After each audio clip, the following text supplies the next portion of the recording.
and gentlemen, may I remind everybody present that the meeting will be recorded via the internet and this recording archived for future viewing. Just a little bit of protocol. Could all participants mute themselves when not speaking?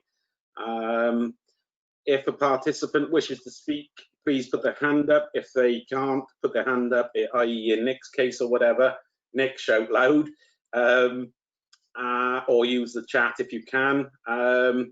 If somebody is having difficulty hearing, please let myself or a Democratic officer know as soon as possible. If they do have a webcam and they're having trouble with the sound, please try turning your webcam off, because this quite often helps your bandwidth and improves the sound. But fingers crossed, we're all getting the hang of this now. So that's the formalities done. I'll go on to the agenda. The first on the agenda is apologies for absence, and the only one I've got is Margarita Wright. Anybody else got any apologies? I got an announcement to make. All right. Yes. John, Rhiannon is having problems with the link in getting in, and therefore she will join us when she can. Super. Thank you, Mark. Join in now, Councillor Wilson. Okay. She's still having problems connecting into the system. Okay. All right. I'll try and give her a hand in a second. All right. So where are we? Ben, you've got a point? Yeah, sorry. I thought that only members were part of this meeting until we were calling members of the public. Well, they're normally there to listen, but they're not put on screen. So if I could ask our officers, Democratic officers, to sort that out. Basically, they just need to turn their cameras off and mics off so they can watch us, but we can't watch them. Okay. Are you okay with that, Mark? Yeah, I'm just helping with the I think you're in now. We've got some feedback, so again, I'll remind people if they're not speaking, can they mute? Are you in now? I can check. Okay, so next one is the minutes of the meeting. You've all There you are. Owen. Sorry? Did somebody move something then? No? Okay, you've all had your papers for just over a week. Are you all happy that I saw minutes? Move me note. Okay, who moved and who seconded? Either me and Andrew, I think it was, wasn't it? Right, Yeah, Neil, I moved, seconded. Thank you. I will do that in due course. Okay, item 3 is to receive declarations of interest, please. Any declarations? Yes. Okay. When we discussed some of these applications, I was as member of the Penarth Town Council Planning Committee, and I look at the matters afresh. Okay, in relation to number item 2020 00257 and 2020 00511. Thank you, Mark. Yeah. Anybody else got any declarations? Yes. Can you hear me? Yes. Right. I'd like to make the same points. The planning applications 2020 00257, 2020 00511. As a member of the Planning Committee on Penarth Town Council, I will look at those afresh should they arise. Thank you, Rhiannon, and welcome to the meeting. Are you on the phone, Rhiannon? Rhiannon, are you on the phone or are you on the... I can't hear. Sorry? We're having difficulty with Rhiannon and her connection. Mark, you're obviously not in the same building as Rhiannon. I will look and see how she's getting on. I think I'll be back in a moment. Okay. Can I be back with you? So we'll start to move through the applications then. Leave your stuff there, Mark. I will do. Don't worry, Neil. I've got my stuff with me. No, I mean the camera. Yeah, will do. Okay, right. That takes us on to the main part of the agenda then, agenda item 4, planning applications. And the first one on the list is 2020 00257 4 Arkos Street. We do have a public speaker on this, Dr. Kassam. No, I'm right. That's Yes, I am. But Vicky is going to run through the application for us, and then I will ask Dr. Kassam to speak after that. So I'll hand over to Vicky.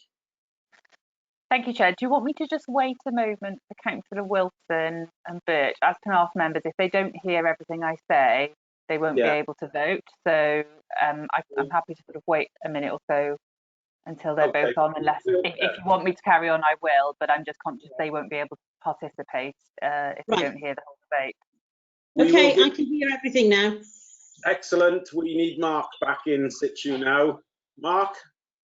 Yes, I'm here now. I sorted out the Super, issue. Everyone needs paused. Okay, it's okay now. Yeah, we're all going. Yes, we are. Vicky's going to start on 4 Arcot Street then. Great, okay. So I'm assuming you can all hear me. If you can't, if you just wave at me, hopefully I'll see you. I'm going to share my screen so that you can have a look at the photographs while I'm talking.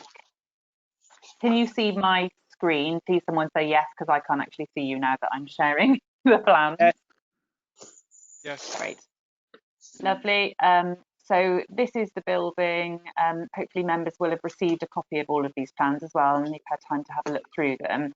The application site relates to number 4 Arcot Street in Penarth, which is on the corner of Arcot Street and Ludlow Street. And this is an existing building. The planning application relates to the ground floor and the lower ground floor, which is currently vacant, having last been used as a community facility. There is a flat at the first floor, but that's outside of the application site.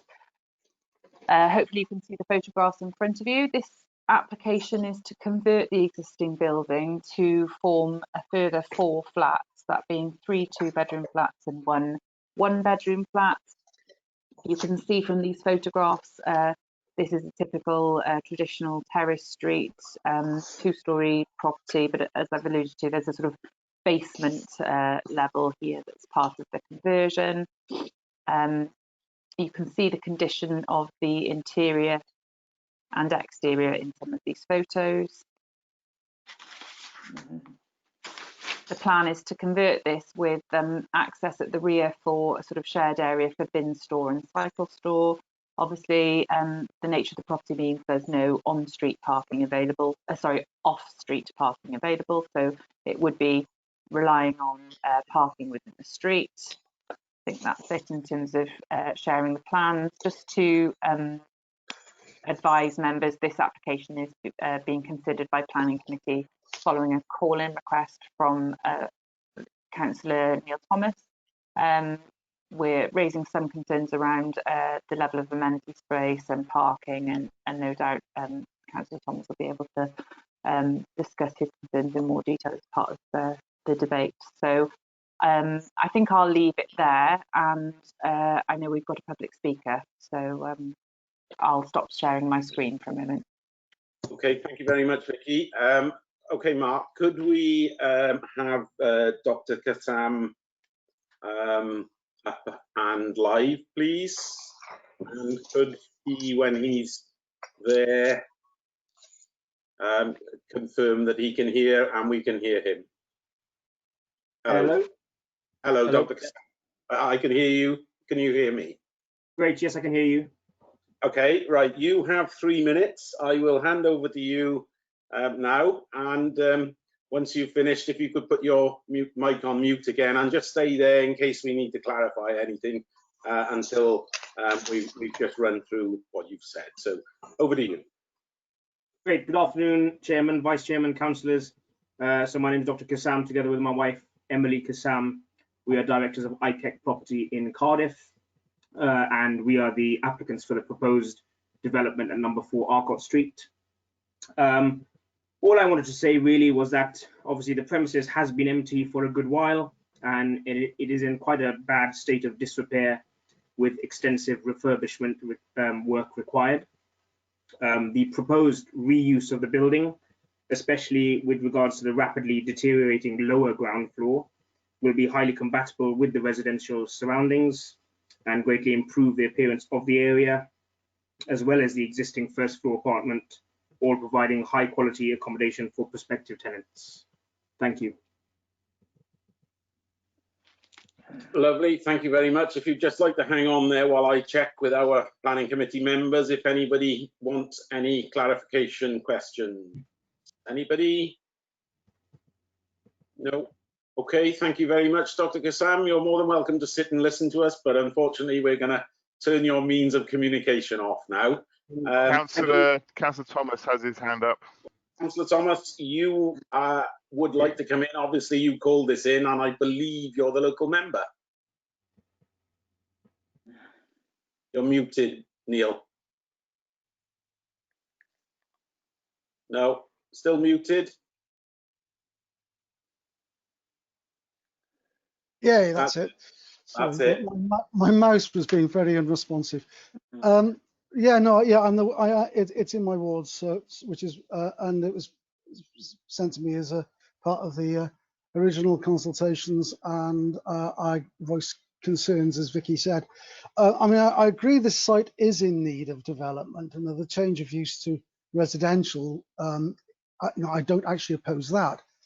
However, I do have a number of concerns. Firstly, the lack of amenity space. I accept that this is difficult to achieve at this location, but given the small size of the building, achieving 4 flats with 7 bedrooms in total is, to my mind, too cramped. The size of each dwelling and the rooms they're in are too small, and I believe this is overdevelopment. Secondly, as you can see from the photographs, parking is, if you look at the photographs that Vicky put up earlier, the very first photograph, the overhead view, the Google Street View one, showed that parking is already fully occupied. No, not that one, the one there, that one. If you enlarge that, you'll see that that actually the street parking in that area is already pretty fully occupied. And to say that this is not going to put an added burden on the area is misleading in the least. The previous use did not actually use much parking, despite what it says in the report, as most of its customers came from the immediate neighbourhood and did not use their cars. The exception being when the larger function took place, and then it was catch as catch can as far as parking was concerned. You'll also notice that in terms of there are a number of businesses around that area as well, which use parking. Thirdly, once again, we're being told that the development will be unviable if required to pay the rightful amount of Section 106. Under the legislation, developers are required to re-look at their plans and consider alternative proposals that would allow them to fulfill their community responsibilities. I can see no evidence that this has happened yet again. This is an example of a development attempting to cram as much into a smaller space as possible, with a view to maximising profit and minimising their responsibilities.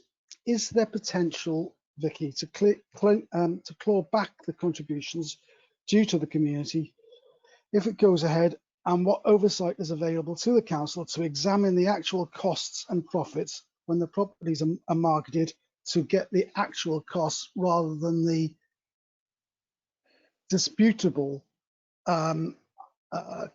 costs and profits that are presented to us or to the department by the applicants. That's it. Okay. Thank you, Neil. I'll ask Vicky to respond to those. I think I know the response to most of them already, but I'm sure Vicky has got responses to those. Over to you, Vicky. Thank you. If I pick up on the amenity space concerns to start with, and I agree with you that it's far from ideal to have such a small area of amenity space to serve a flatter development.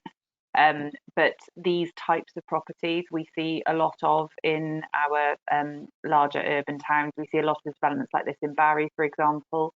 And when you're converting an existing building and you're stuck with the limits of an existing plot, you know, there is very little that you can do about that. There are times when we refuse planning applications where it is impossible to provide any access to any amenity space. So if there's no access for a bin store or anything like that, we have refused applications on those grounds. But what we tend to do is try and balance those issues, and in sites like this where they've done all they can really to deliver the absolute bare minimum, you balance that around the availability of local outdoor space that can be used, and there is quite a lot of outdoor space in the local area of Penarth that people would have access to in terms of public parks, and that's set out in the report.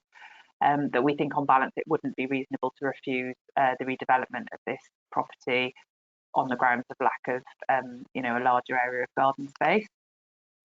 The parking issue is one we're all familiar with, and I don't disagree that there is high demand for parking in the Penarth area. Again, similar issues to these kind of conversions in Barry that we see.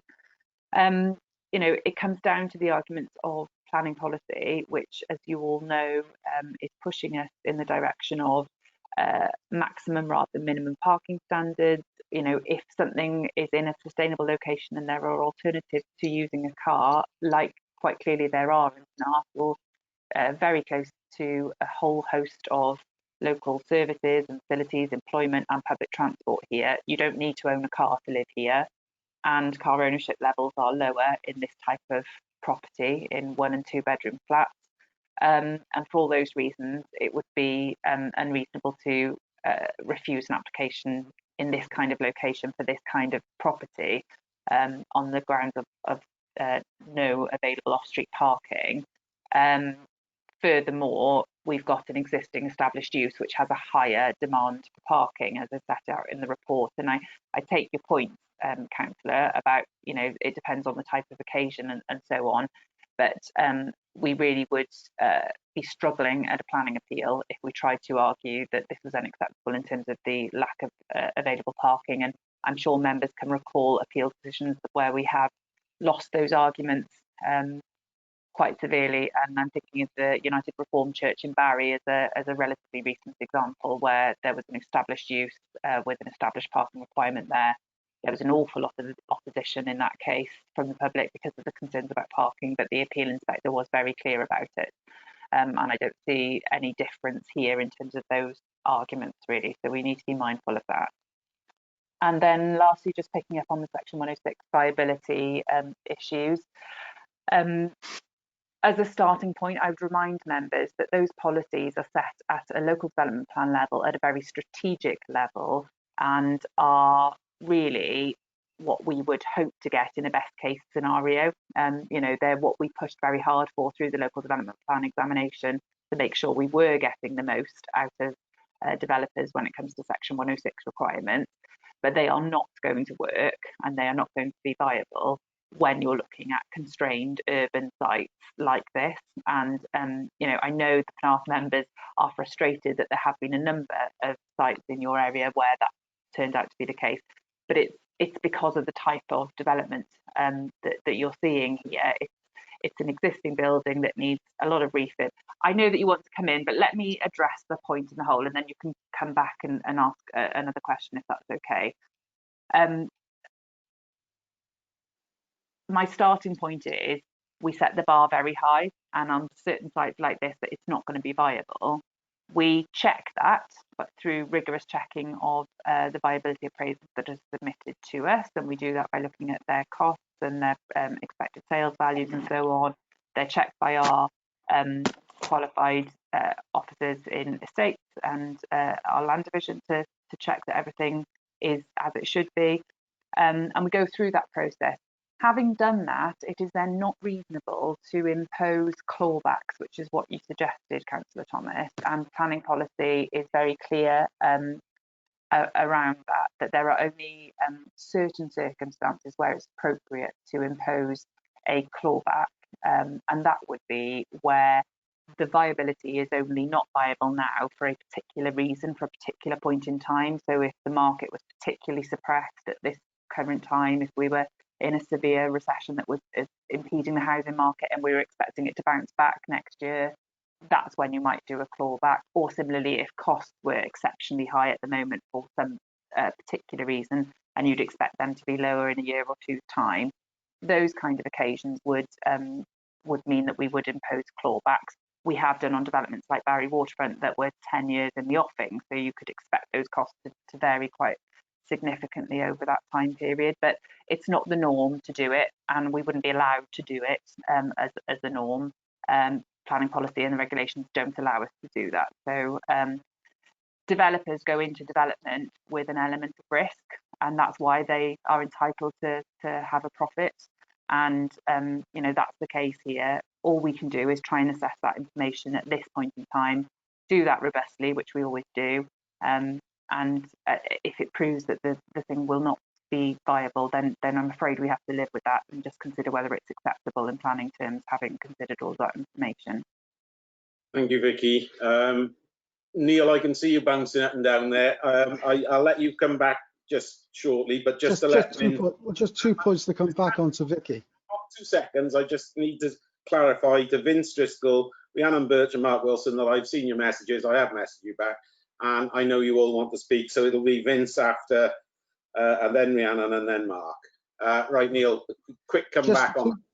2 points I want to come back to with Vicky. First of all, you didn't talk about the requirements when plans are not put in that are not viable, for some indication that the developers have looked at ways around it and to come up with alternatives that are viable. And secondly, you haven't talked about the fact that this development, in my view, is an overdevelopment. There's too much and too small a space. We're only talking about 2 floors, the ground floor and the sub-ground floor. That we're not, the pictures of the building are misleading in that the top floor is not part of this. We're talking about quite a limited space with quite a lot going on in there, and the rooms in the property are cramped and tiny. Neil, just may I remind you that we do go through this very regularly with you on the Section 106, and it is a little tiring sometimes when we're going over the same points time and time again. I can appreciate that, John, but it doesn't make them wrong. No, I know that, but you know the answers, and you know the reasons why it is, and you know, it sometimes a lot of this is not necessary. But Vicky, did you want to respond to that, or shall I ask Vince to come in now?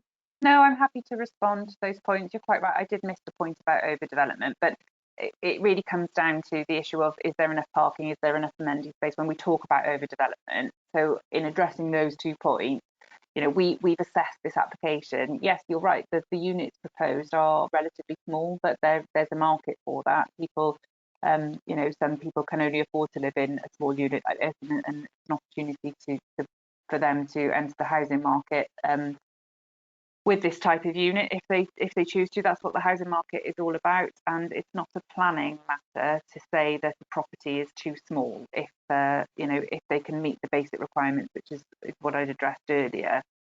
You know, I can see you disagree with us, but that's the conclusion that planning officers have come to, so I can't really say more than that. The point about alternatives, you alluded to the regulations requiring developers to consider alternatives. I'm afraid that's not quite right. There are no regulations that require developers to do that. There is one Welsh Government document that talks about Section 106 viability that suggests that if a developer is doing something that's quite obviously going to mean exceptional development costs that aren't reasonable, or lower than normal sales values, for example, then we would reasonably negotiate with them to say, well, hang on a minute, you're building mansions here when actually you could get a much better profit if you were building, you know, normal family housing. That sort of scenario, by way of example, would be where we would enter into negotiations. Here, you know, an existing building that can only reasonably be converted for residential in this kind of development, you know, that there aren't any reasonable alternatives that I can suggest other than what you've alluded to, and perhaps fewer units, but I'm not sure that would increase developers' profit or increase the viability in this case. In fact, I'd expect it to do the opposite. So, you know, I don't think, again, it would be reasonable to be going back to the developer in this case on viability grounds to be seeking amendments to the proposal. Thank you, Vicky. Okay, Vince Driscoll, please, could you come in with your question? Yeah, it's more of a point really, John. I don't share Councillor Thomas's frustration with the 106. We've been quite fortunate in this powers. However, I don't like the way he put his argument across to Dr. Kazam. It came across as the developer was acting disreputable, and either Neil has got figures to suggest that the guy is not telling the truth, or he's just made it up, because I think you came across as very rude, Neil. That's my point, John. Yeah, I do take your point, Vince. I mean, that is something we all ought to be aware of, is how we do come across, because we are a public body and we have the public involved with us. But do you have any questions on the application, Vince, or is it just the point? No, sorry, John, it was just a point. Okay, thank you, and taken on board, very much so. Rhiannon Birch, you have a question? I'd like to agree with what some of what Councillor Thomas said. I am concerned about the 106 monies. I know we go over this again and again, but I feel that developers are choosing to do these very small developments in order to evade their responsibilities on Section 106. I'm not really worried about the parking. I'm not really worried about the size of the developments, because I think, you know, caveat emptor, people choose what they buy, and that's their lookout, basically. If you choose to live in the middle of the town, you can't expect to park outside your own property. But I am concerned about the Section 106. And what I'd like is if we could have much clearer guidelines on what attracts or what would be appropriate to apply Section 106 monies, or rather property development that would be needs to have 106 monies taken from them. Now, I'm not expressing myself very well this afternoon, but that's what I'm looking for, the criteria. I think you are, and I fully understand where you're coming from. I know you're new on planning this time round. I know you've been on planning before, but we have and do run training on this 106, especially because it is a very hot topic. And perhaps in the new year, we can run, whether it be a remote or whatever, because it is a very complex and difficult subject about 106 and parking. They seem to come up very regularly, and perhaps I could ask Vicky, I'm sure she'd be willing to do it for us, that we could run another training session fairly early in the new year, just to keep everybody up to date with 106 matters. Is that okay, Vicky? I see you nodding. I'd be very grateful for that. Thank you. Thank you, Rhiannon, and point noted on that one. And then Mark, Mark, you wanted to come in, Mark. Yeah, can you hear me? Yes. Yeah, good. Okay, couple of issues there. First of all, what I was also interested, which seems to be lacking in the report, about 106 contributions to community facilities, considering this application is a change of use application from a community facility to housing. So I wondered if that's been considered at all, because I can't see that in the report. That's one point. And the second point here, I just wondered about trees. This area really lacks trees, and I wonder perhaps, is there anything we could do to improve the location of it? Because it is very much like lots and lots of housing with very little trees, and I think it actually would improve the landscape of the area if there were some trees. I wonder perhaps if we could look at that in terms of applications like this. I would also welcome the opportunity that Councillor Rhiannon Birch said about making sure that we do have probably some studies on viability appraisals, proper studies, so that we can see for ourselves, because this often comes up at Penarth Town Council meetings about 106 contributions and why were those areas where we could get them, where there's areas they couldn't. So I do think we do need a bit of training on this, and I think it'd be very useful and insightful for all members to attend such a session.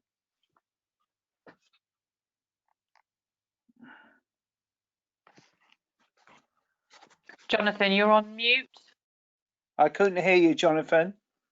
Yes, sorry. All the buttons and things to press and messages. Ben has said he wants to come in after this, but there's a few points I'd like Vicky to come back to you on, Mark. Obviously, lots of community facility and trees were the two main points you were making. And yes, I agree. I think training is vital in this, and it is an ever-changing world and whatever. So we will do our best to get some training sorted in the new year on these issues. Vicky, please, if you could. Yeah, thank you, Chair. Councillors Wilson and Birch are obviously both new to Planning Committee, having been on it many years ago, but are relatively new to Planning Committee. And we did do quite an in-depth session on Section 106 with all the other members of Planning Committee probably 12 months ago. So I shall circulate those slides at least for the time being, so that you've got a bit of information. But certainly we can do another training session as soon as possible.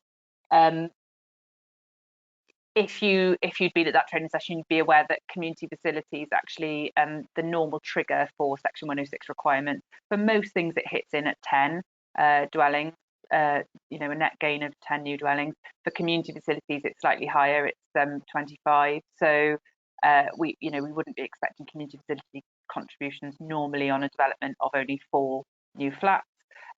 Having regard to the fact that it's a loss of an existing community facility, now that might have prompted us to ask for community facilities contribution if the loss of community facility in itself was considered to be harmful and unacceptable. Now the report does set out why we don't consider that to be the case in this particular scenario, having regard to the quality and availability of the existing space, but also what our background paper says in terms of overall levels of community facilities in this locality. So it's not a case that community facilities contribution would be justified here simply because of the loss of a community facility. But even if it was, we'd still have the issues around viability, which would mean that we wouldn't be able to seek it because of viability reasons. So hopefully that addresses that point. The point about trees is an interesting one because there's no trees on the existing site and the site is very constrained, as we've talked about. There isn't really the availability or opportunity to have trees planted within the application site. I would say our new tree SPG, which we did about a year ago, certainly provides a bit more of a rigorous approach to how we consider applications to remove trees, applications that might affect trees, both within application sites and outside application sites. And we are looking more and more at sort of innovative ways to increase tree coverage wherever we can. We've recently negotiated with a developer who unlawfully removed protected trees to get significant contributions for them to be able to plant trees off-site and on-site by way of compensation.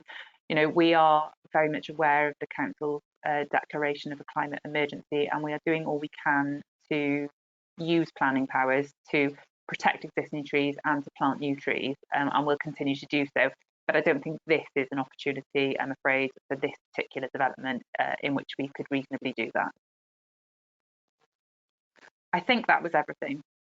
Thank you, Vicky. Thank you. Thank you. I've got Ben wanting to speak, and I believe Andrew Parker is looking to speak as well. So I'll ask Ben to come in next, Ben Gray, and then Andrew Parker. Thank you, Chair, and thank you for the other contributions members have made. I do feel we've perhaps strayed away from the application and started talking about wider policy considerations, and perhaps we don't really have a vehicle for discussing those regularly away from planning applications. Having looked at the application and the report and the various conditions, I'm happy to move officer recommendations. Thank you. Thank you very much. Do we have a seconder to that? Yeah, I can see Christine and Andrew putting their hands up, so thank you both. Andrew, did you want to come in, or were you just seconding? Well, I was going to second, but also I was just going to comment. Obviously, a lot has been mentioned about the design and the layout. Having looked at it very carefully, the fenestration on the existing building is such that really it would only lend itself to small scale units, because the width and the size of the building inside is such that really the scheme that's been put forward is probably the only viable one, and that's the reason I'm seconding it. Okie doke, thank you. You're muted. Muted. Yeah, sorry, back again. Sorry, we've given that a good old run through. I think we've covered everybody's points and woes. We've had a mover and a seconder. Vicky wants to come back in before we take it to a vote, so I'll let Vicky come in just for a minute. Thank you. Sorry, Chair, I just wanted to remind Councillor Williams, welcome. I know that you were a bit late to the meeting, so I'm assuming that you haven't heard the full debate, and just reminding you not to participate in the vote is all. Thank you, Vicky. I'm sure Eddie will respond to that. Eddie? Yeah, thank you, Chair. Yeah, I put that in the chat that I've listened only past the discussion, so I put in there that I'm not voting on this application. Okay, so, thank you. That leads us to the vote then, and unfortunately it's a little bit of a laborious process. Well, I will try the quick way. Are there any people who are dissenters to going with officer's recommendation? Yes, Neil. Okay, so we need to vote on it. So I'll start, and I will take mine as a for officer's recommendation. The next one is Councillor Ben Gray. Please, could I have your vote? For officer recommendations.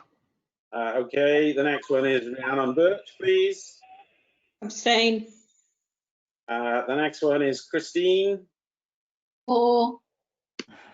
Thank you, Christine. Pam Drake. For officers' recommendations. Thank you. Vince Driscoll. For. Thank you. Stuart Edwards. For officer recommendations. Thank you. Nick Hodges. For. Thank you, Nick. Ian Johnson. For the officer's recommendations. Thank you. Gordon Kemp. For. Thank you. Andrew Parker. For, sorry, one difficult to unmute. For. Thank you. Leighton Rowlands. For. Thank you. Neil Thomas. Against. Thank you, Neil.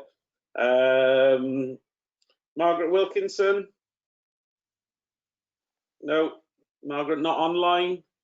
Yeah, she's had problems connecting. Sorry, Chair. Okie doke. So I'll put an absent on Margaret then. And then we've got Mark Wilson. Against.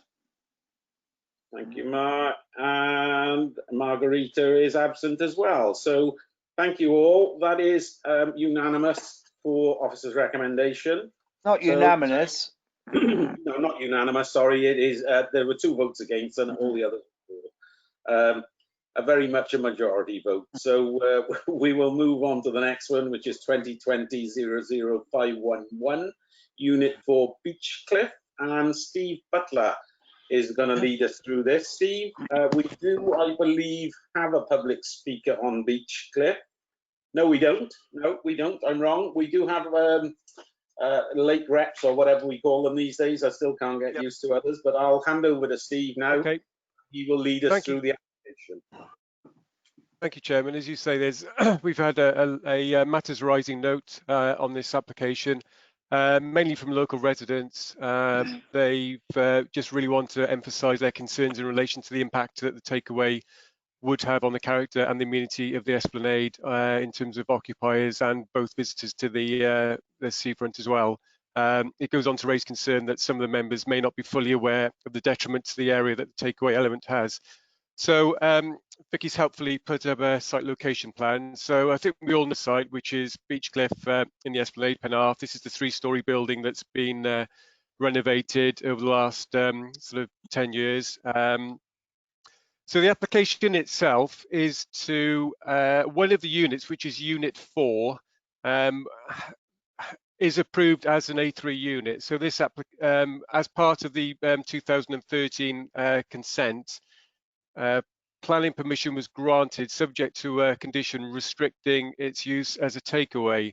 So this application is merely to consider the acceptability of the takeaway from Unit 4. What the application also does is it the application actually covers the whole of the building, and also is also seeking to regularise the fume and odour extraction on the other A3 units, and also some of the shopfront detailing and architectural detailing as well. So the application has kind of a more of a mopping up exercise on the other matters, but so the main issue really is the consideration of the takeaway facility in the. If Vicky, perhaps can you call up the floor plan of the. So just if Vicky can slightly zoom in. At the moment, you can see that there's, if you remember the photo before, on the left-hand side, there was a servery hatch onto the pavement. So that's where the takeaway is taking place at the moment. But it's a unit of quite some size with a number of tables within it. And there's also the main serving area within the building. So again, looking at the planning history, there was no actual reason given from a highways point of view or an environmental health point of view in relation to restricting its takeaway. This is something that the officer put on the 2013 application. I guess not really knowing what type of units would operate from any of the units. So just very briefly, I'm sure the questions will be asked on this, but in terms of takeaways, the main issues would normally be traffic generation, highway safety, and also odour and pollution and noise and disturbance. So just very briefly, the Council's Highways team have considered it, and they've looked at the existing parking availability and the short stay parking as well along the Esplanade, and they consider that the takeaway element from the existing and approved A3 unit wouldn't have a material impact along the adjacent highway. In terms of pollution control, there's been quite a lot of to and froing with pollution control. I mean, it's safe to say that when the application originally came in, they weren't happy with the control of odours from the property. Obviously, the use itself is classified as a high intensity cooking, and there's requirement to install pre-filters and old odour filters and abatement. So I think as the application processed along, and actually quite recently, the extraction system has been upgraded. We've now got detailed plans. The officer for environmental health has been out there. He's noted and assessed how it's working on site, and he's happy, as set out in page 19 of the report, that based on what's been installed, subject to that being maintained and retained, that he has no concern in relation to odours from the property. So if I can, I'll just leave it there, and then I'm happy to answer any questions. Lovely, thank you, Steve. Well, this was called in by my Vice Chairman, Ben, and I believe Ben is the local member. So I'll hand over to Ben. I guess you want to ask or talk on this, Ben? Yes, thank you, Chair, and thank you, Steve, for taking us through that. I want to give a bit of context to my reason for calling it in. As we can see on page 21, there were 30 individual letters of representation sent into the council regarding this, and I will speak to the ones which have a planning consideration. Clearly, there are a number of points there that fall outside consideration of planning, and I understand the licensing committee have already considered a number of different issues on the site in determining their applications and made amendments as per their representations.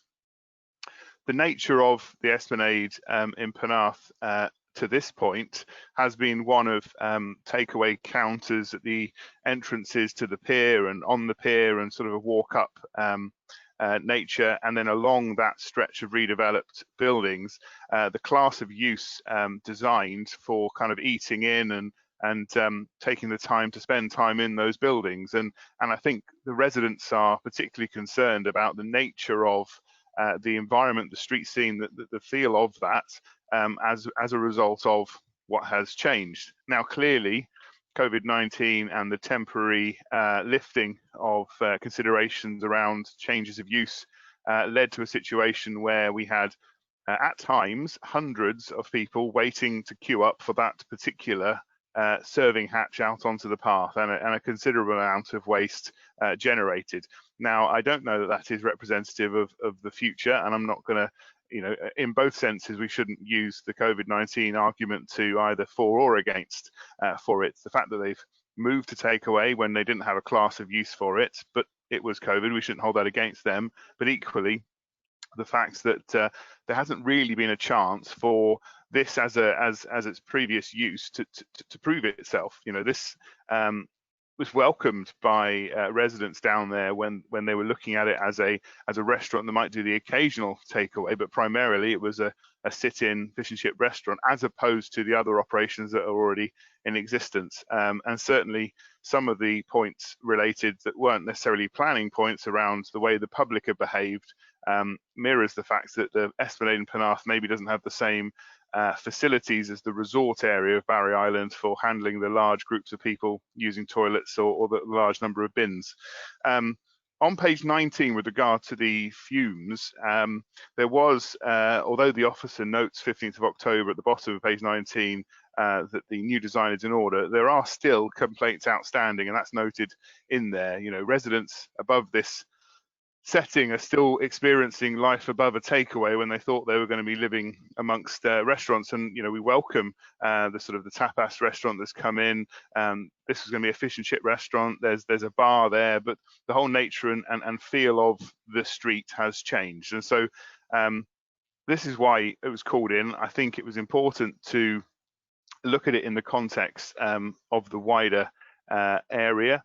I note what the conservation officer has said in the report. I note what the officers are saying, but I do want to draw attention to what was in the matters arising letter when asking about if this is going to be for approval. Can we condition around how that serving hatch opening up onto the street is used? Because I mean, in their own plans, they've got ice cream there, but we all know that's just their main point now.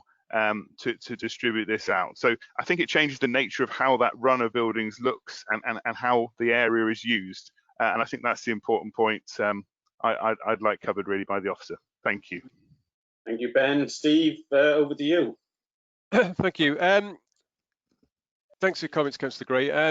You know, I think we do accept that the nature of the Esplanade has slightly changed with COVID, and I think a few things are up in the air in the way that restaurants are utilising seating on the highway, etc. I mean, there are a number of eateries. The pier as well. Obviously, they have facilities, and I think you have to look at the historic use of, prior to this site being redeveloped, Rabiotti's, for example. They had serveries, I think, directly onto the pavement as well. So it's something we're certainly mindful of, and I know the officer assessed in the report the potential to prevent the highway, a servery hatch directly onto the pavement. But I mean, something that, for example, environmental health haven't really necessarily supported that, and equally the Highway Authority haven't either. I mean, it is in terms of footfall. There are going to be peak times where it's going to be a busy area, and I don't think that the takeaway facility in itself would be a particular attractor over and above the existing sort of promenade area that people are walking along.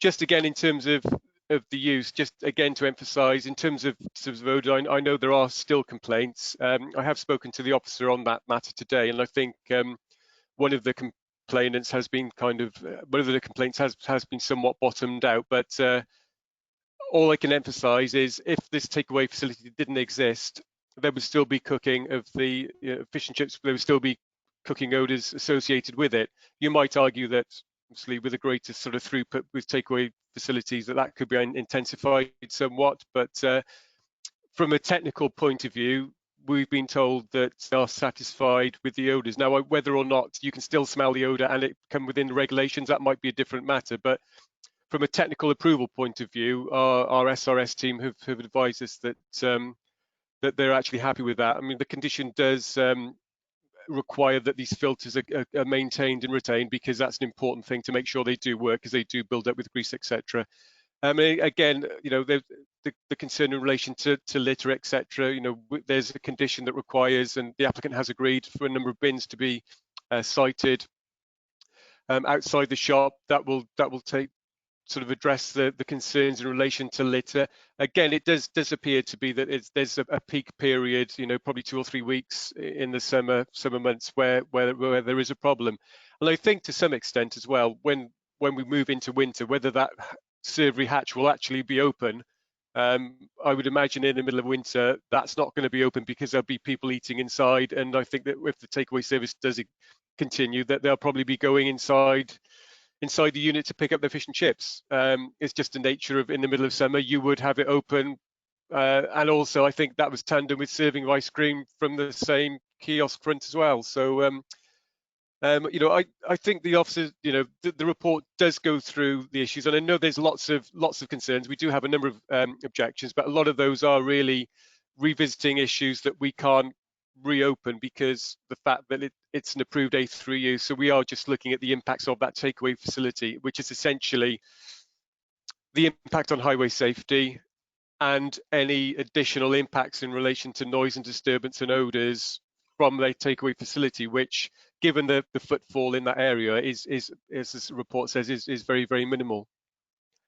Thank you. Thank you, Steve. I've got a couple of people wanted to come in now. First is going to be Neil Thomas, then Christine Cave, and then Andrew Parker. So over to you, Neil.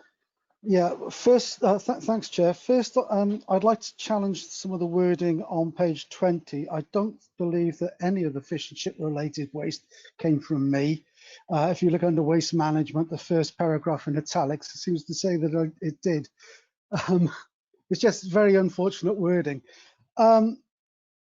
However, the amount of Ben's quite right. I mean, I don't know why, because it's not my ward, but I did have received a lot of correspondence over the last few months about this fish and chip takeaway from residents, local residents, complaining about a number of issues, including antisocial behaviour of people queuing and drinking while they were queuing, and allegedly drunken behaviour there, and I know that the police have been involved and been down there and spoken with the owners of the business as well, but it has been and remains a concern to the local residents. The amount of littering since this along the promenade there, along the esplanade, has increased in a geometrical progression. It is hugely over-littered down there now.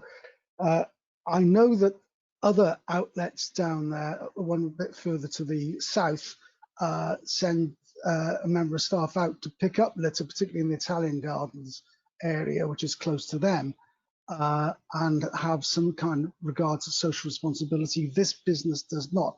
It is the source. I know it's the responsibility of the people buying the stuff, who are then members of the public, who are then littering and not bothering to walk as far as a bin, but it is generated by this business, and there doesn't seem to be any active attempts to encourage their clientele. I don't think there's even any signage, I'm not sure now, but I don't think there doesn't seem to be any active attempts to encourage clientele to dispose of their waste considerately, and it is becoming unsightly. Neil, thank you for that. I don't think Steve needs to come back on any of those. Do you, Steve? No, he's shaking his head. Take all the points on board you said, and I think Ben did mention this is exceptional times, and during the lockdown with a nice bit of weather, people couldn't get food from restaurants inside. Very, very exceptional circumstances, so we must bear that in mind as well. But Christine, you wanted to come in. Yes, thank you, Chair. I just really want to talk about the litter problem. A couple of months ago, and obviously, as already has been explained, COVID-19 has caused people to want to stand outside rather than congregate inside the shop, and I'm sure that will continue for some time to come. But at some stage, hopefully, in the very near future, COVID-19 won't be a consideration, and people will be able to return to queuing inside the shop. A couple of months ago, I actually visited Penarth. I went from Penarth Marina right down to Lavenant Point from about 7:30 on a Sunday morning, around about 10 o'clock in the morning, and I was appalled at the amount of rubbish that was literally littered completely on the route everywhere. And it wasn't the fault of people that were buying the fish and chips. Actually, partly it was our fault, the council's fault, because there were bins and they were absolutely overflowing with rubbish, and people had tried to accumulate the rubbish near the bins, but obviously it was quite windy and it had blown everywhere. When I came back, I actually wrote to Colin Smith and I asked him what he could do to try and alleviate some of the waste down there. And he came back to me and he did do some further work on it. And he did agree that they needed another team there. You know, there was one lone person that had come from somewhere else and they just had one picker and one van. And there was a colossal amount of waste. Now I can see under condition 5, what we're suggesting is that there's 5 bins placed outside the fish and chip shop. I'd like to see something a bit more proactive here, in that if you buy fish and chips, there's something stamped on your fish and chips to say, you know, please put this in the bin. There's 5 bins out the shop. If you come back and put your waste in the bin, we'll give you a free ice cream or something. You know, because most people that are buying these fish and chips are walking away with it, and then we as a council are having to provide more people to pick it up. I agree with you entirely, but unfortunately, I don't think this is a planning matter, Christine. It is one of my bugbears. I'd love to see registration numbers put on drive-throughs as well, but I don't think we can do much about this. I know, again, our teams have been under extreme pressure during lockdown because things are so different, but if you're happy, I don't think you really needed an answer, did you? On there weren't any planning issues there, so I'll move on to Andrew, and I think that's us done. Then I will ask for somebody to move a motion after Andrew. Andrew Parker, please. Steve or Vicky, can you put the photograph up of the front elevation, please, if that's practical?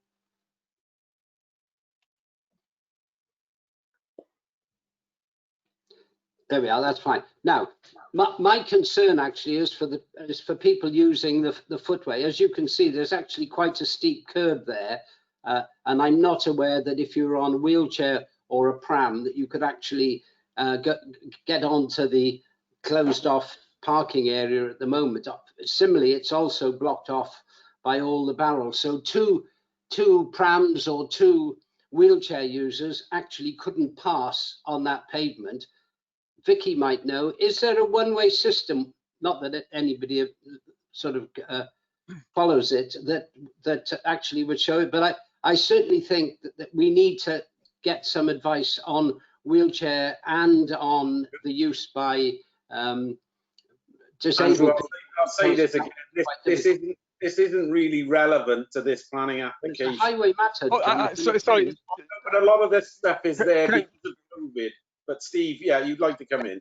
Yeah, sorry. Yeah, just to point out that the officer has told me that there is currently a TRO, I think, for that area has gone through consultation process. So obviously looking at formalising how things are going to work with COVID, etc. So you know that may well include facilitating access between the highway and the raised pavement, etc. But say I think that is going to be reported to Cabinet. So but the information on that TRO is out there. But as you say, it is actually separate to this application. Yeah, thank you, Steve. So nobody else wanting to talk on this then? Well, nobody's going to move. I will move. Can I have a second? Oh, Ian, did you want to come in? Yeah, Ian. Sorry, Chair, I was also going to move, so I'll second. It's a takeaway, an extra of each. I'll second it. Thank you, Chair. Thank you. So we've had it moved and seconded. I will quickly ask, are there people going to vote against this? Yeah, okay, so we need to run through our usual. Yes, Chair, sorry, just for clarification, you just confirm that you're moving officers' recommendations, just for the record. Yes, that's right. I'm moving and Ian Johnson was seconding. We will now run through the voting procedure. So I will vote for. Vice Chairman, I believe you're going to vote against, yes? Sorry, I turned my camera off rather than unmuting. Yes, voting against officer recommendations. Thank you very much. Rhiannon Birch, please. 4. Thank you. Christine Cave. 4. Thank you. Pam Drake. 4. Thank you. Vince Driscoll. I missed most of the arguments, Chair, due to bad signal. We'll leave you out of the vote then. Thanks, Vince. Okay. Stuart Edwards. 4 officer recommendation. Thank you, Stuart. Nick Hodges. 4. Thank you. Ian Johnson. 4. Thank you. Gordon Kemp. 4. Thank you. Andrew Parker. 4. Thank you. Leighton Rowlands. 4. Thank you. Neil Thomas. Abstain. Thank you. Margaret Wilkinson. No, I know Margaret has been having IT issues, so I'll put a no vote down for Margaret as well. Eddie Williams. For the office recommendations. Thank you. Mark Wilson. Mark, has he disappeared, has he? Yeah. I'm here. Oh, I you am are? here. Yeah. But I abstained because I didn't hear most of the debate. I had connection issues. Okie doke. Thank you, Mark, for that. So with one vote against and the rest for, that is carried. So that moves us on to 2020-881 full 98 South Road, Sully. We do have a public speaker on it. I don't think there are any matters arising on it, but I believe Vicky is going to lead us through the planning application. Then I will ask Mrs. Lyas to speak on it, and we will take it from there. So Vicky, over to you. Thank you, Chair. Hopefully members can see the photographs I'm sharing and the plans on screen. This application relates to a property on South Road in Sully, and it's a retrospective application for the fence that you can see in the photograph sharing on the screen now. And the reason it's before you at Planning Committee is that the recommendation is for refusal, but also for enforcement action to be taken to remove the fence. As you'll see from the report, we because there are permitted development rights up to 1 metre in height adjacent to a highway, the enforcement action would be to reduce either to remove the fence or to reduce it in height down to what would be permitted development, so 1 metre in height. As the report refers to, there was part of the fence is actually a gate. I'm just trying to find, there you go, you can see in the historic photo the gate element at the access into the site has been there historically in between the 2 hedges, and that's actually lawful now. So there's no action that we can take about the gate. Obviously, it's just the timber within it has been replaced. So this matter only relates to the fence that's been erected to replace the hedge that you can see there. So hopefully that explains what we are considering. Clearly, given the recommendation, officers have assessed this one in terms of its visual impact. We consider that there is visual harm caused by the erection of the fence, and there are photographs which, again, members hopefully will have had an opportunity to see before this meeting. They've been circulated. These photos show South Road, which I'm sure many of you are familiar with in terms of it being one of the main routes through Sully, between Barry and Penarth. And so there's a mix of different house types, mix of street scene, but there is a real character of sort of low-level open enclosures along the frontage, a mix of hedges and low-level walls and railings, as you can see from some of these photos. And this fence really, given its height and the materials used, we feel detracts from the character of that street scene and is harmful, therefore. And that's why we're recommending refusal of the planning application and the necessary enforcement action be taken. There was a matters arising comment, which hopefully members have seen, and that was just that the local ward members, councillors Penrose and Marnie, have confirmed that they agree with the officer's recommendation and are object to the fence as it currently stands and support the enforcement action. But I think I'll hand over back to you, Chair, and to the public speakers. Thank you, Vicky. Yes, sorry, I did pick up about the matters arising afterwards, and Christine picked me up on it as well. Thank you. And Christine has asked to speak. So once we've done public speaking, Christine, you're first on the list. But that brings us to public speaking time now. And we have Mrs. Lias. Is Mrs. Lias there? Yes, she is there. I can see a picture. And you are going to speak. You will have 3 minutes from now, really. It's actually, yeah. I'm speaking on her behalf, Jonathan Hill. I did contact Gareth Davis earlier to explain that. That's fine. Over to you then. Yes, thank you. Firstly, the erection of the fence replaces an earlier fence, which in turn was brought down by the historic hedge there. The hedge thinned over time, allowing access through.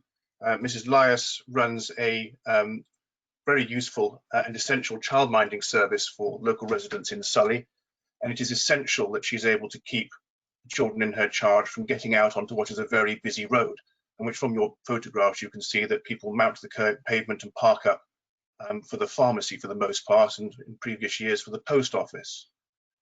The hedge was previously sufficient for that, but it thinned over time, and now it is a danger. The aesthetics mentioned, if one looks at the photograph presented by the planning officer just a moment ago, you will actually see a number of high walls and fences along South Road, certainly going back down towards the old school, and also near the bus stop that's in the photograph that isn't highlighted very well in the angle it's taken. But there are a number of walls and wooden fences which are similar in height to this one. The difficulty the aesthetics bring in relation to this is that the gate would stay in place no matter what.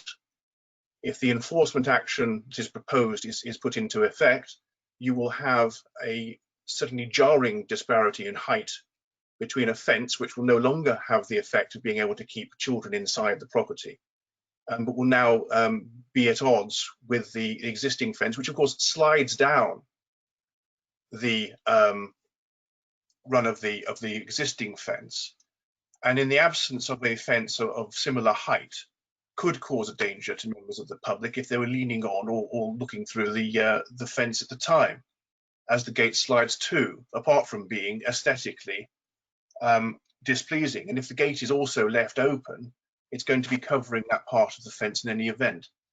The wood itself is not, and I would dispute the characterization of it as being of material that is in some way incongruous. It's good quality wood. It can be finished in a number of finishes or colors, depending on what the planning committee might require. It could be painted green, so that it is virtually indistinguishable at a glance from the previous hedge that was there. There are a number of ways in which the visual effect of that wood can be affected. But also the refusal of planning permission in respect to that fence would be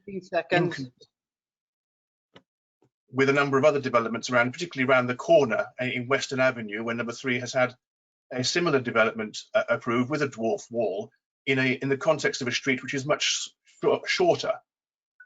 Development took up a larger amount. Mark, did you say time up on that one? Yes. Yeah, sorry to put you off there. It is a 3-minute thing. If you can just hang on a sec, just to see if there are any points that anybody wants clarified from what you've said. I can't see anybody waving at me, and I can't see anything on the chat. No, okay, thank you very much. We will now go on to debate this. And I have 2 people have indicated to me already, Christine Cave and Ben Gray. So, and Andrew's indicating as well. So I will ask Christine to come in first, please. Thank you for that, Chair. I just, obviously we're not able to go out at the moment and do site visits, and I can understand that. And we were given the photographs, some of which have been shown here today, and I had a good look at them. I actually went on to Google's Maps because I only know this area very slightly. I've travelled down the road before myself. I was asked not to visit, like we were all asked not to visit. So I thought, well, I'll go on to Google Maps and I'll have a look. And actually, if you go down this road, as has already been pointed out, there are, I think, an array of different heights and different materials, you know, from large 15-foot conifers to actually on the other side of the road, there is a block of garages, I can see them from Google Maps, that they actually are sideways in the plot. There's actually two properties that have been quite newish properties that have been built. It's by the shop, the one-stop shop, and there are actually a row of garages, and the end of the garage block actually sits on the road in a similar way as this fence sits on the road. It abuts the pavement. And this block of garages is built out of yellow brick, like an old stock brick, and it is much, much, much higher than this fence. And so I you know, not being able to visit, and you know, that obviously that's an issue for us. This, I've done what I think I had to do to be able to form some sort of understanding of what we're being asked to look at here. And I do think that, you know, there is this fence replaces the hedge. It's no taller than the hedge that was removed, and as has already been pointed out, actually if it's painted green, you know, maybe the problem will go away. But I can't see why we are asking for a reduction in this hedge. I really can't, because I think there's a real eclectic mix of different ways that residents have found to screen themselves from the ever increasing road noise and road traffic, which, you know, obviously is going up year on year, especially as we are, as a planning committee, giving more and more development in the Surrey area. Thank you, Christine. Vicky, do you want to come in now, or shall I ask for the other speakers to come in? Yeah, I think we'll run through the questions and then you can kind of take them on board. Okay, so I've got Ben next. I can see Ian. So I've got Ben, Andrew Parker and Ian Johnson. And I will ask Ben to come in now, and then perhaps we'll go to Vicky, and then we'll have another two and work it like that. So Ben, over to you, please. Thank you, Chair, and thank you to public speakers as well for articulating the point. I know we've moved past questions of clarification now, but in terms of what was put forwards, I don't know that I'm bought into the argument that a 1 metre fence can't withstand a child inside of it, but maybe I'm wrong. In terms of this question of painting a fence green, we had this at planning committee previously in Llantwit Major, and I'm certainly not going to change the way I voted previously. I understood the reasoning and I understood the actions being put forwards and the permitted developments in terms of front garden use. So I would move officer recommendations around opposing the application and authorising the enforcement action. Thank you. Thank you, Ben. Right, Vicky, did you want to come back on any of those points? Yeah, thank you, Chair. I mean, to a certain extent, I would just say it is somewhat subjective when you're looking at whether or not you think something causes visual harm and whether or not you think the materials are appropriate.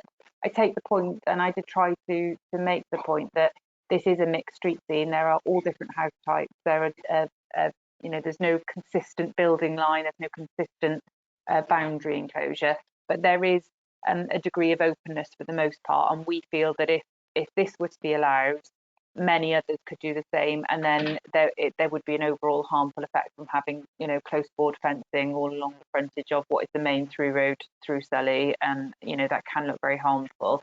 I don't think that painting it green has the same visual effect as a hedge itself. I can't agree with that, I'm afraid.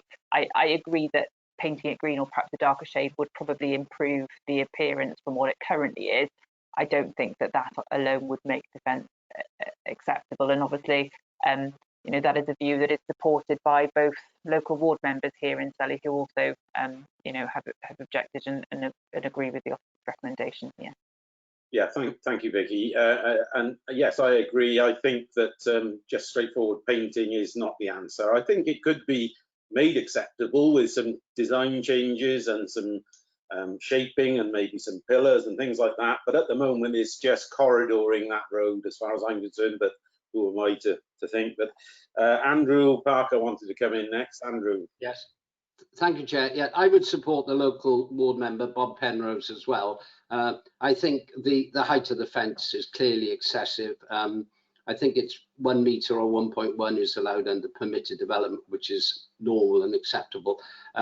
Slightly curious as to the fact that we're trying to keep the little children in. Is this a domestic property or is it a nursery school? I'm not sure whether Vicky or Steve can actually comment on that, but I will second the officer's recommendation. Yes, sorry, Councillor. I've just been discussing the matter with Marcus, who's the enforcement officer for the site, and I think they're operating under permitted development for child minding for less than 6 children at the property.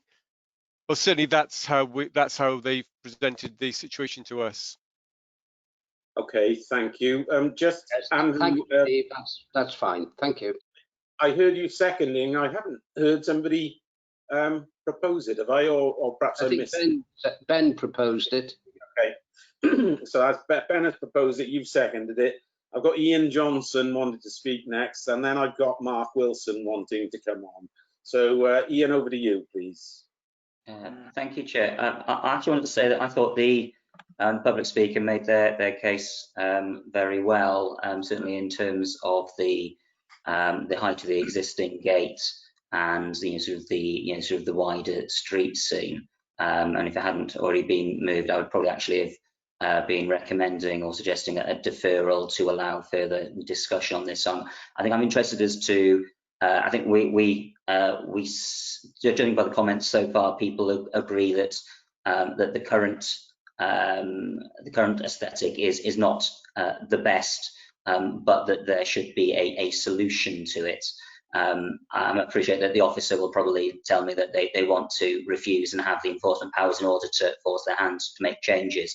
But I think that it seems to me that the public speaker, the applicant, is already willing to make changes whilst also recognising and taking into consideration the safety issues that they've referred to as well.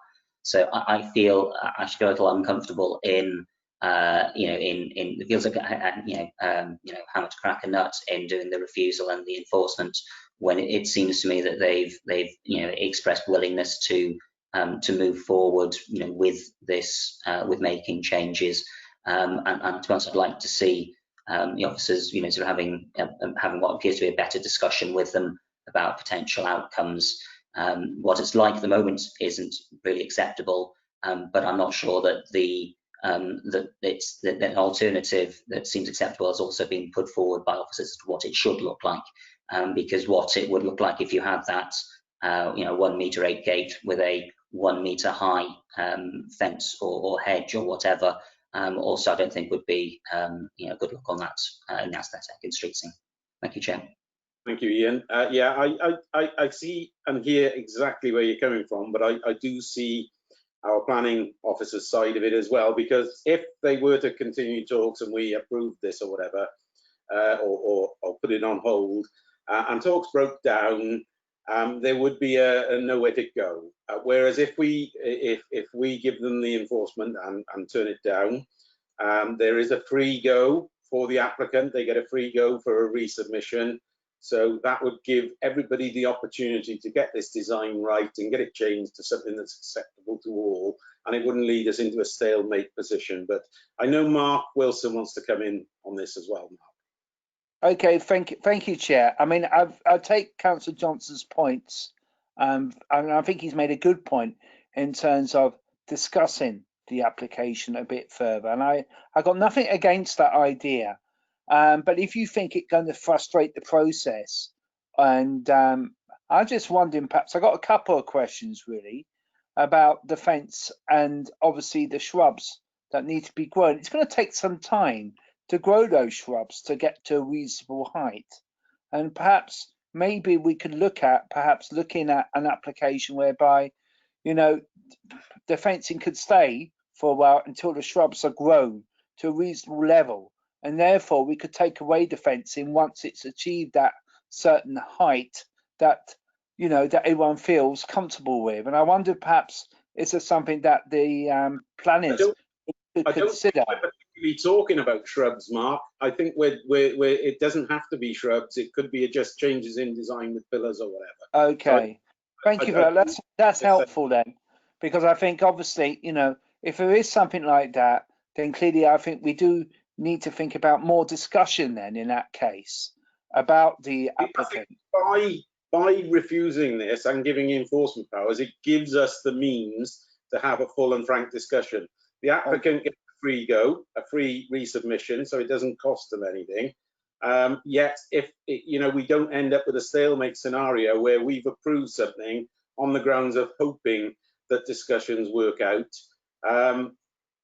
You know, it comes in. I see Vicky waving madly at me. I'm probably all wrong on what I'm saying, but Vicky, you'll put us right on this, I'm sure. No, it's fine. I support what you say, Chair, and I just want to sort of reassure members that we don't bring enforcement matters to planning committee lightly, and I'm sure you all recognise that you don't actually see that many enforcement reports, and that's absolutely no reflection of the amount of enforcement work that we do, which is huge, very significant. It comes to this when we have a planning application that is before us, and clearly the public speaker did indicate, you know, they're willing to perhaps paint the fence, that sort of thing, and as I've said, officers don't think that would be good enough in terms of addressing the concern. You know, sometimes you do have to you know, show your cards really and recognise that you are prepared to refuse and take action if negotiations are unsuccessful. So, you know, I would obviously support members going with officers' recommendations here. It doesn't mean that's the end of the road. It doesn't mean we can't still continue to talk to the applicant about alternative proposals that may be acceptable. And obviously that does give us a sort of strong hand in which to have those discussions and negotiations, because if they fail, we can then pursue enforcement action. The applicant would still have a right of appeal against both the refusal of the planning permission and the enforcement action. So that's all I wanted to say really in response to those points. Lovely, thank you. I've had Christine asking some clarification on a point. Christine, what would you like clarified? A couple of points actually, just for clarification. I'm not sure what the officer's alternative proposal is for this fence. So it's obviously not to be kept in its current height. It's not to be painted, but I'm not quite sure what it is what the officers are suggesting. And secondly, I just wondered, Councillor Johnson, I didn't quite catch all of everything you said because the reception is not brilliant, but were you suggesting a proposal for a deferral? I'd be happy to propose a deferral. I don't know where that sits in terms of the I really don't think that helps, because it leads to a stalemate position, a deferral. I don't know. I mean, if you want to propose it, you're more than entitled to, but I try and encourage you not to. I think we've explained there is a clear and relatively simple process that doesn't stop negotiation. In fact, it encourages negotiation. Chair. Yes. Chair. So I was just going to say we've got a valid motion moving officers' recommendations, so that would be heard first anyway, wouldn't it? Yeah. So if we voted on that, if you wanted to vote on that, and then if that isn't successful, then there'd be a position to raise a different motion if required. Lovely. Thank you, James, for sorting me and us out. So I think I've got through the. Can I raise a point of order, Chair? Can I raise a point of order? A procedural point of order. What the lawyer said. I mean, normally, if someone's moving an amendment, surely we consider the amendment first, and then if the amendment passes, it then becomes part of the substantive motion. Surely we should be doing that. And the lawyer. It wasn't an amendment. Yeah, That's no, the point Mark, I'm making. yeah, Mark, you are right. If Ian was motioning an amendment, then you would vote on the amendment first, and then if it was amended or not, you'd vote on what the outcome of that was. I think what was being discussed here was a separate motion for a deferral, which isn't an amendment of the original. Okay. Okay, thank you. Right, Ian. Sorry, I don't want to delay anything any further. I mean, I've certainly been in meetings where a deferral has taken precedence over the main motion, because the purpose of the deferral is to say that actually we want something different to happen.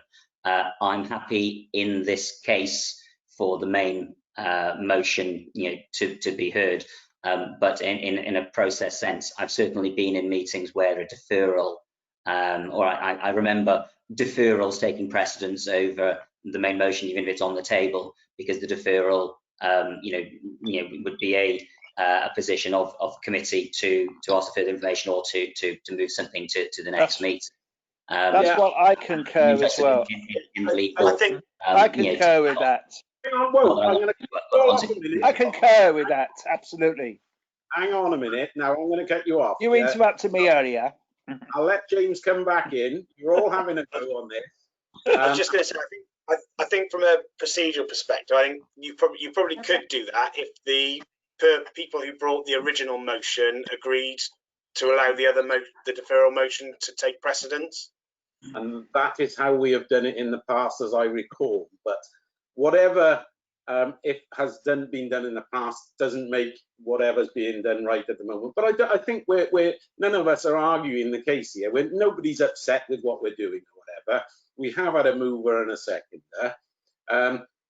Ian has said he's not, he's not unhappy that we're going to go to the vote. So let's go to the vote, see where the vote takes us.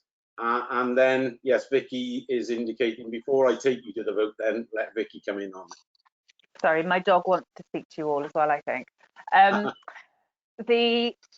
I just wanted to come back to Christine's point about she wasn't clear about what officers were suggesting might be acceptable. And I can't honestly sort of disclose that really as part of planning committee. That's part of a negotiation. There would be several different options that may or may not be acceptable. Clearly, our preference would probably be, look, go back to how the hedge was, because clearly that looked, very nice and a nice green buffer. But as Councillor Wilson's referred to, that's going to take some while to grow back. So we'd look at other options, whether or not, having regard to the fallback of a metre height fence, would that be acceptable? Or would something actually look better? Having regard to the existing gate that the speaker talked about, and Jonathan's mentioned pillars possibly. We can look at colours and materials and so on to address both the concerns in terms of safety, but also the visual impact of it really. Usually we'd prefer to have brick, stone, render type walls along prominent road frontages like this. So that's the sort of thing we'd be encouraging, but I couldn't tell you categorically only this is going to be acceptable. There's any number of solutions here, I think. Super, thank you very much, Vicky. And I think I can see Christine nodding. She's kind of happy with that. So, all right, I've got one last person to come in now. Andrew, you want to come in, but we are going to go to a vote. Only to try and bring some sanity to it and to support the officer's recommendation. Clearly, they are allowed to make a new application. If it is successful, it will be dealt with under delegated powers, and we won't hear of it again. But clearly, what is proposed at the moment is thoroughly unacceptable in street terms, and I again support the officer's recommendation. Yeah, okay, right. So we've had a mover and a seconder. Thank you all. Very contentious for a little garden fence, but here we go. So I guess we'll go through the vote, and I'm going to go for officer's recommendation and with enforcement powers. I will ask Ben Gray as the next one, please. For officer recommendations, and I take it as read the enforcement part. So 4 officer recommendations. Thank you. Rhiannon Birch, please. 4 officers' recommendations. Thank you very much. Excuse me. Christine Kay, please. Against. Thank you. Pam Drake. For officers' recommendations. Thank you. Vince Driscoll. Against officers' recommendation. Thank you, Vince. Stuart Edwards. Abstain. Thank you, Stuart. Nick Hodges.